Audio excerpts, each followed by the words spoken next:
So today I thought I'd do something a little bit different than talk about mental health and all that. I don't really get much of a chance to talk about my books on here. I am a published author. I self-published 6 books while receiving my undergrad. It all started my freshman year of college, actually. I had been researching Jack the Ripper for years, since I was about 15 years old. So for a little over 20 years or so. And in college, my freshman year, I came across an author. She was a Christian author who was getting an associate's degree as well. And we got to talking, and she kind of motivated me to finally put all the research I had been doing about Jack the Ripper into a book. So when COVID hit, actually right before COVID hit, I started work putting together all the research into a book format. And that's when I wrote this book here, Jack the Ripper, The Man Behind the Blade, available in hardcover and paperback. And as I was writing this, actually right after I wrote this, COVID hit. So as it was being published, everything was closing down, and I went through Author House for this one. I wouldn't recommend anybody using Author House at all. They're a big scam. Yes, they published the book, they printed it and everything. And a very good quality book too. Paperback and hardcover are both good quality, but it was very expensive. And then they wanted you to buy extra stuff, marketing stuff that you could do on your own anyway. That most of the marketing stuff involved social media. I turned them down for that, but the publication was over $1,000 to publish. Plus, on top of that, they get a percentage of each book that's printed. So it really didn't make sense. And then on top of that, they sell your information, and you end up getting calls from so-called production companies wanting to turn your book into a movie. I can't tell you how many times I got a call or an email saying, "Hey, I just read your book and I really loved it. I want to turn it into a movie. And have you thought about doing a sequel to the book?" I'm just like, you didn't actually read my book, did you? If you did, you know there's no way in hell there could be a sequel to it. So it's just scams, people calling you, emailing you, wanting to get more money out of you. So after that, I went through KDP, which is an Amazon company, and I published my first children's horror book, Day of the Dolls. Friend of mine, Esme, did the cover for me. Very talented artist. This is along the lines of Goosebumps, kind of. As you can see, the cover of the 90s Goosebumps books really inspired the cover of Hollow Screams. And that's the brand name is Hollow Screams. And then this book is Day of the Dolls. But I published this, and then I think I published this one next. I went through KDP for this one as well. It's young adult, Tales from Hell's Hollow.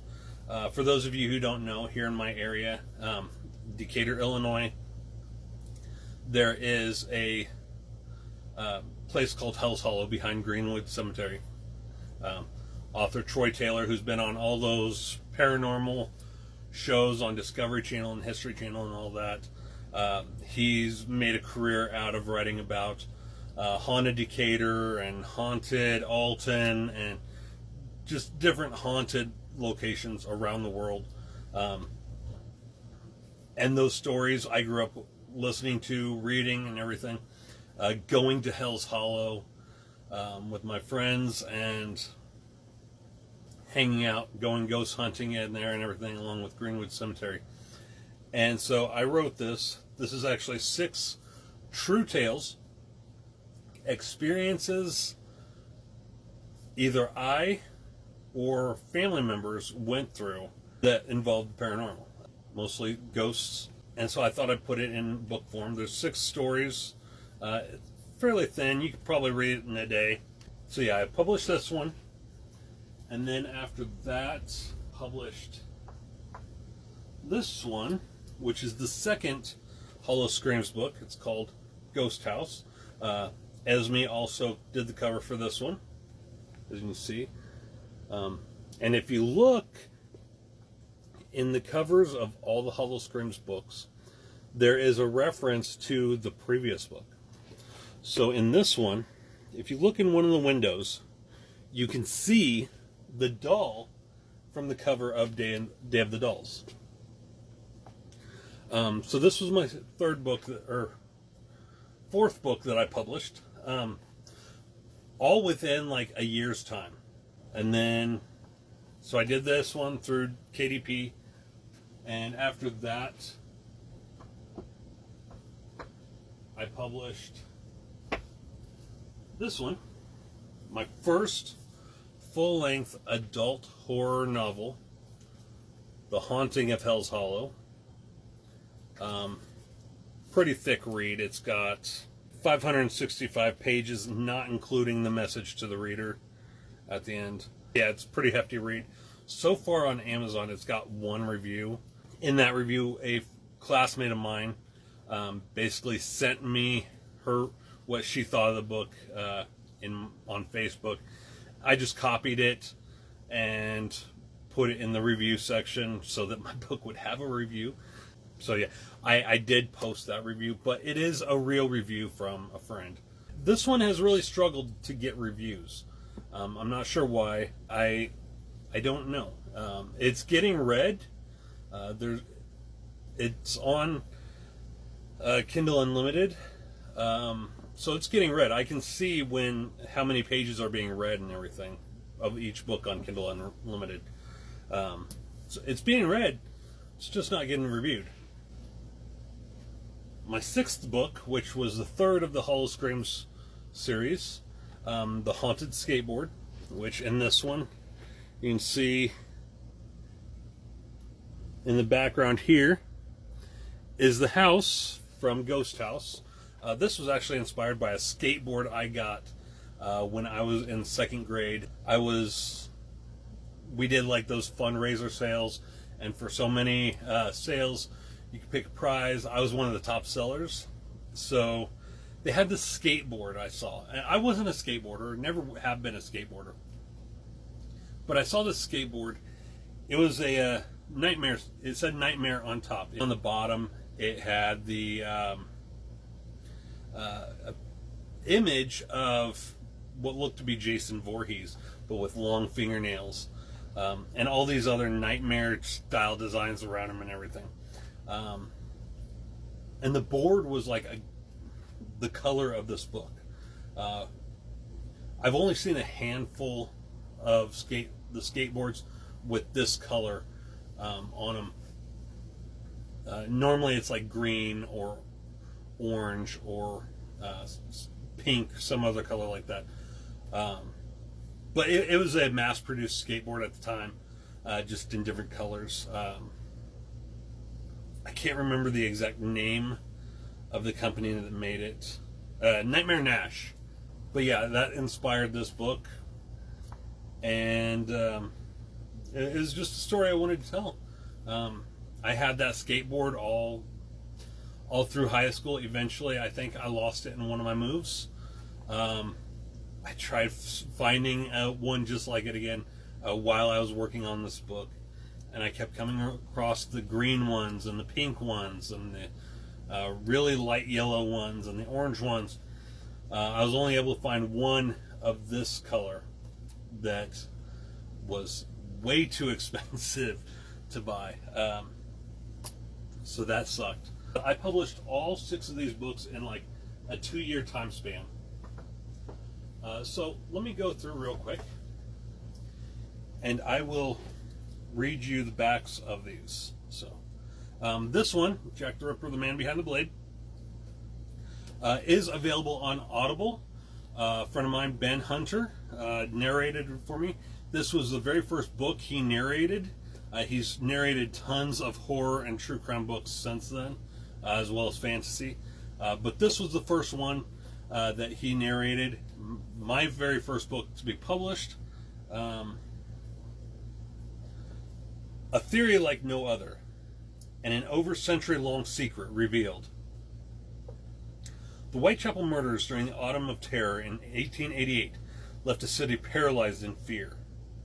The murderer went down in infamy, as his identity has never been uncovered until now. Many have speculated over the Ripper's identity since then, but S.M. Cornthwaite believes to have truly uncovered the truth behind the mystery.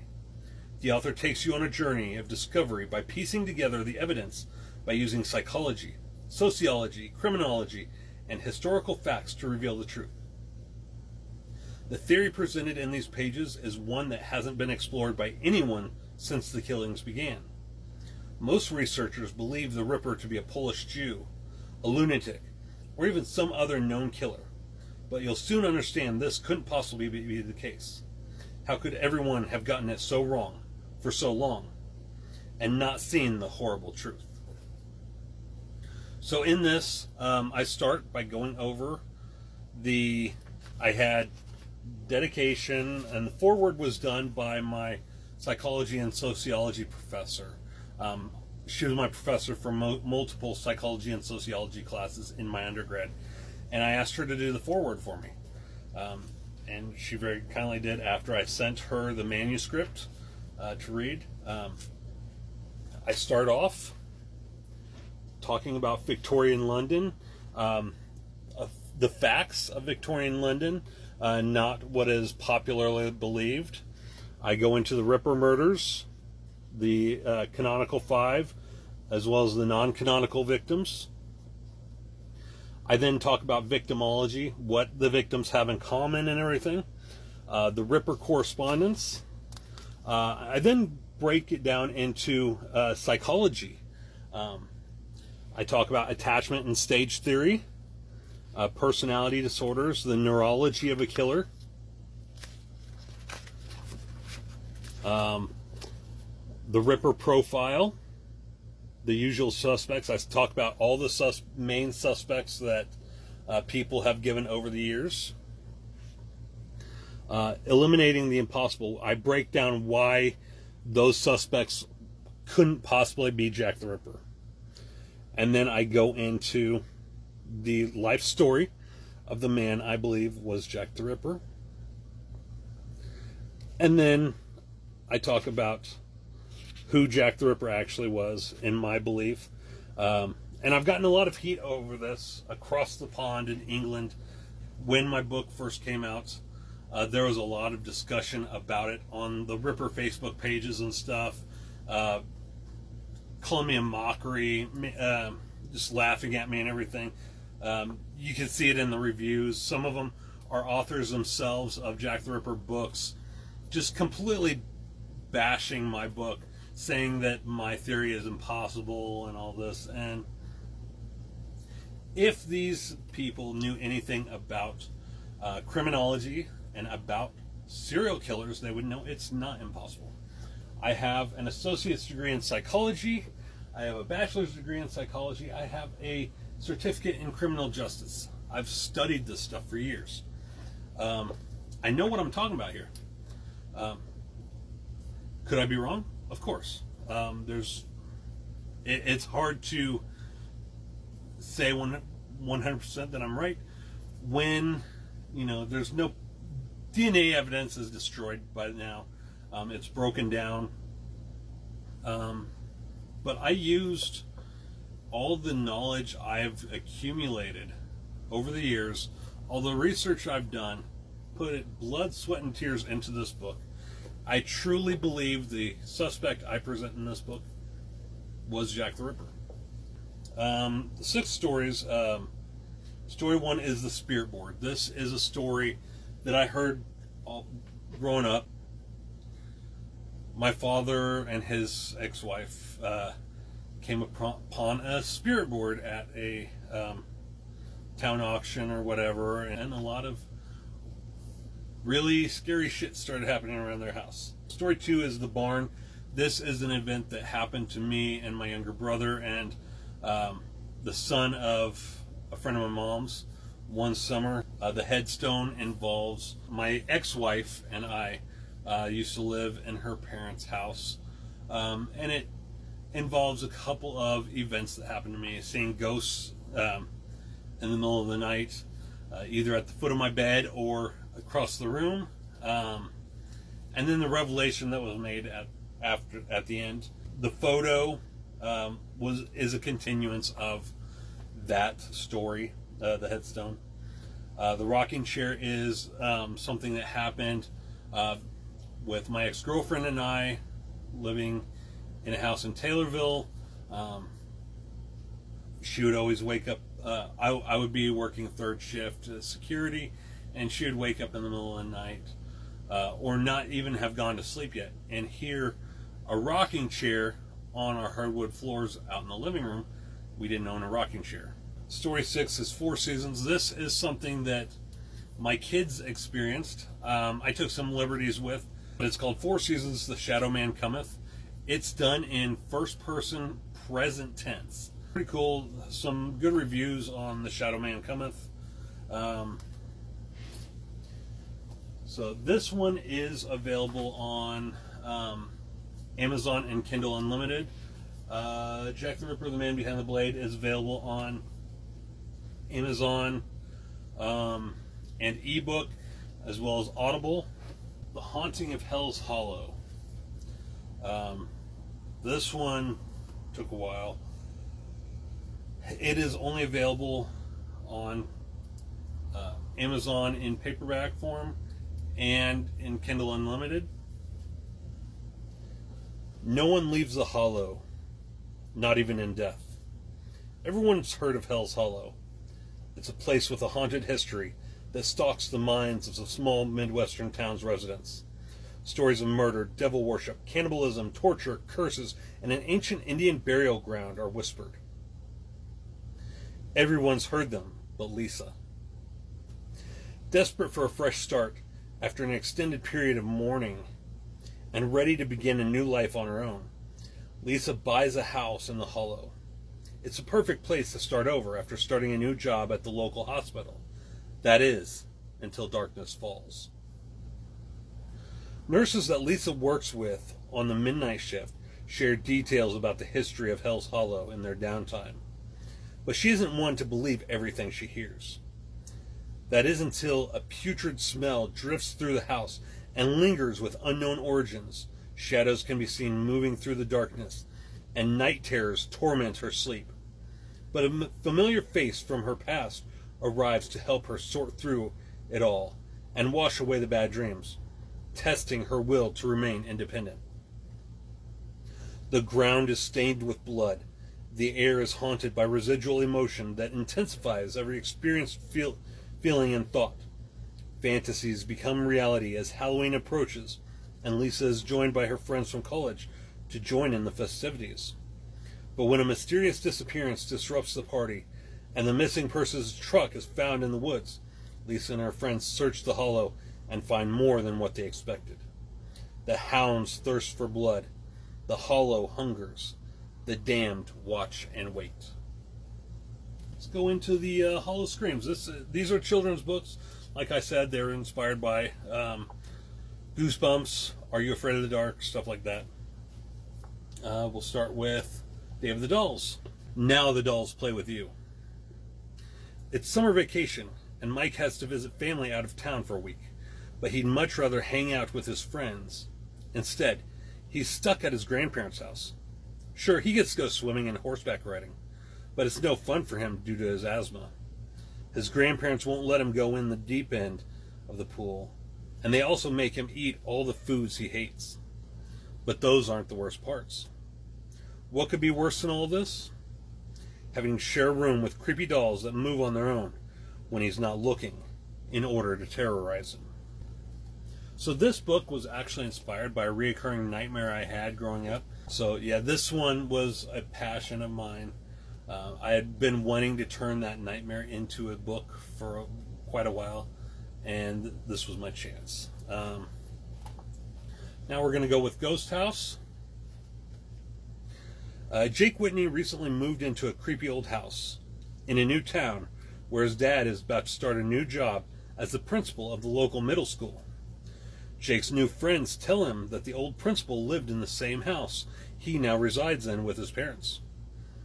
But he left as summer break began in the middle of the night, never to be heard from again. There's local legends which tell of all the creepy things that happen in the town he moved to, but Jake doesn't believe any of it. That is, until he begins experiencing things that make him believe his house is haunted. So this was Ghost House. This is available on Amazon, Kindle Unlimited. It has not been turned into an audiobook yet. Day of the Dolls was turned into an audiobook on Audible. Ben Hunter narrated that one as well. He did an excellent job producing it. But it hasn't really gotten any sales on Audible. All the sales come from in-person sales or through Amazon paperback orders. So I'm hesitant on turning these other two into audiobooks just because it is so expensive to create an audiobook. And if no one's buying them, it doesn't really make sense. Now we got the Haunted Skateboard. This board is to die for. How much does Blake like skateboarding? So much that it'll be the death of him. He dreams of one day going pro and being a champion. But all his dreams come crashing down when his board breaks in a freak accident. Blake soon comes upon another board, a much older board with a cool design. The board has long gone unclaimed and has been collecting dust for years. Blake begins to use the board and finds that he's much better than before, as good as any pro skater. Soon Blake realizes that he's not controlling the board is controlling him. Leave on a light, you're in for a fright. The Haunted Skateboard. This also available on Amazon and Kindle Unlimited. Again, it has not been turned into an audiobook. I'm hoping to eventually have all my books turned into audiobooks, but until they get more sales to where it would actually be feasible to turn them into audiobooks, and to where it would actually make sense to turn these children's books into audiobooks, I just can't really justify it. But I will be, if you are in the Illinois, if you're in Illinois, Central Illinois specifically, I will be at Purgatory Horror Con in Mechanicsburg, Illinois on October 5th, along with the first Jason and one of the stars of Nightmare on Elm Street 3 and 4. A whole bunch of bands, horror specific bands, are going to be there. Another actor from a few B movies. One of them I interviewed the director for recently, is going to be there, and the guy putting on the con is looking for more panelists. So if you're in the area, come on out to Purgatory Horror Con October 5th. Check out my books on Amazon. Most of them are available on Kindle Unlimited.